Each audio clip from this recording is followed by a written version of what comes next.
Hello guys and welcome back to the Sports Vehicle Performance channel. Today we're joined by the Toyota GR Yaris. We're going to be filming a bit of a DIY maintenance guide on it, covering things like air filter, pollen filter, tyre pressures and all the basic little things like that.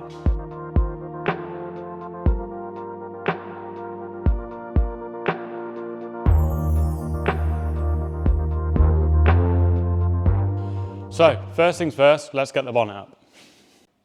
So to do this, under here on the driver's side, you've just got the release there, pop it up like that, and as you heard, the bonnet's come up. Put your hand in the middle here, you'll feel the release with your finger. As you see here, you just move it to the left, the bonnet will come up. Your bonnet stay is located under the bonnet there. You slow it down into that hole just there. So first thing we're going to be doing is the air filter. Simply pop these two metal tabs off the side of the airbox, one on the left, one on the right.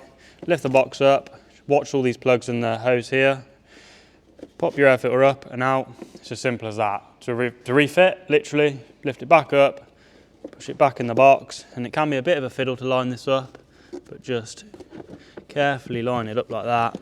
Check it's in all the way around, it's just popped out, there we are, so that side's in. Just double check you're not clamping any wires in the box as well, or any cables or vacuum pipes.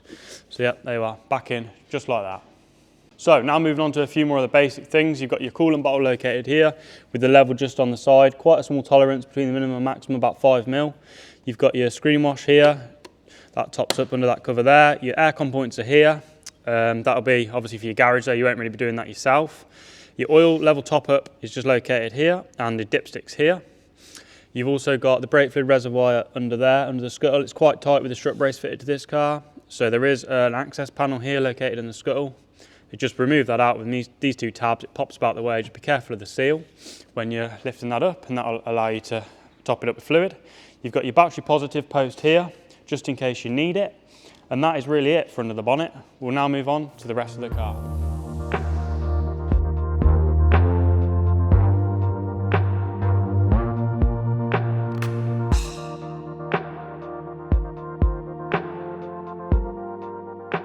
So moving on to under the boot, you've got your battery located just under this piece of carpet panel here. This actually clips up and locks into these here, so it won't keep falling down if you're working under here. As you see, the batteries here, you've got the positive post located under this plate here, protective cover, and the negative here. That's, all there in case you need to change your battery or whatever you're doing to get it off for any sort of, if you're working on any electronical systems and stuff. You've got your wheel bolts here, and your tyre seal here, along with the tow hook and your lock and wheel nut key, and also the pump for your tyre to use with your tyre seal in the event of a puncture. So that's it for under the boot. Just shut it down simply by folding these tabs in, lower it down, and it will all just sit into place nicely, and then as you would, shut the boot. So next up, we've got the cabin filter to do. Located in the glove box, so literally you've got to come around here, open your glove box as normal, and then this can be a bit of a fiddle, but you basically got to push the edges of the glove box in to pop it out, one on that side, and then the same just on that side. It's quite stiff, but it comes down and it will pop out slightly on here. This one will stay in because there is a sort of like a gas strut damper here. So just carefully let it sit there.